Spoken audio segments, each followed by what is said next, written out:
সত্যজিৎ বাবু পুলিশে এতদিন ছিলেন উর্দির সম্মান দেশের সম্মান, এবং ন্যাশনালিস্ট কালেক্টিভে আপনার নিশ্চয়ই অনেক কলিগ যারা প্রাক্তন পুলিশ কর্তা রয়েছেন উর্দিধারী, তারাও নিশ্চয়ই এই রিপাবলিকের ন্যাশনালিস্ট কালেক্টিভের অংশ হবেন।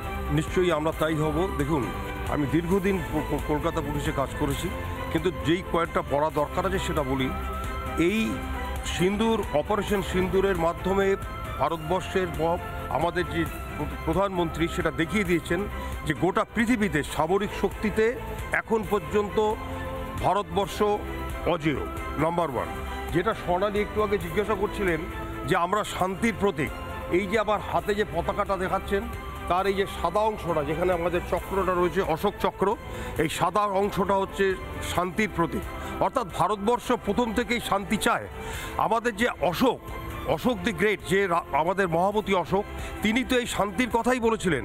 এই যে অশোক চক্রটা দেখতে পাচ্ছেন, এই অশোক চক্রটা হচ্ছে অগ্রগতি, অর্থাৎ আমরা এগিয়ে চলবো। আজকে এই এগিয়ে চলেছি বলেই আমরা কিন্তু এই অপারেশন সিন্দুরে সাকসেসফুল হয়েছি। এখন আমরা বলতে পারি, ভারতবর্ষের যে কোনো জনগণ বলতে পারে যে আমরা আর আমাদেরকে আর ওই অ্যাটম বোমের ভয় দেখিয়ে রুখে রাখতে পারবে না। আমরা এগিয়ে চলবো এই অশোক চক্রকে সামনে রেখে এবং শান্তি বাণীকে আগে রেখে। একদম। এবং বিশাখাও আমাদের সঙ্গে রয়েছে এই মুহূর্তে। বিশাখা ন্যাশনালিস্ট কালেক্টিভ, জাতীয়তাবাদী সমষ্টি, এবং জাতীয়তাবাদী সমষ্টিতে আমরা আমি নিজে বলছি যে আমি মানে যে মেম্বারশিপটা হচ্ছে তার মধ্যে থেকে আমি প্রথমে মেম্বারশিপটা নিতে চাই, তুমি তারপরে। কিন্তু কি জাতীয়তাবাদী সমষ্টি একবার যদি দর্শকদের বলো, এবং কি করে রেজিস্টার করা যায়? সবথেকে বড় কথা, আমার খুব ভালো লাগছে যে আমি এতক্ষণ স্টুডিওতে ছিলাম এবং গোটা যে ছবিটা, আমি জানি আমরা প্রত্যেকে যারা এখানে রয়েছেন, থ্যাঙ্কস ফর কামিং।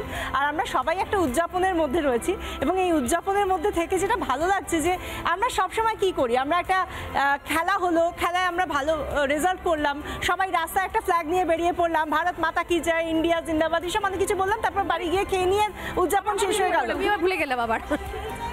একটা তাৎক্ষণিক উদযাপন হচ্ছে, তাৎক্ষণিক ঐক্যবদ্ধ হচ্ছি আমরা। কিন্তু সেই জায়গা থেকে তাৎক্ষণিকতা কাটিয়ে যদি আমরা সারা বছর একই রকমভাবে ফিল করতে পারি, যেরকমভাবে প্রত্যেক দিন পূর্ব দিকে সূর্য ওঠে, পশ্চিম দিকে সূর্য যায়, ঠিক সেরকমভাবে কেন নয় যে প্রত্যেক দিন এটা ইন্ডিয়ানদের দিন, এটা ন্যাশনালিস্ট কালেক্টিভের, ন্যাশনাল প্রত্যেকটা সংগঠনের নিজস্ব কোনো গান বা কোনো মিউজিক থাকে।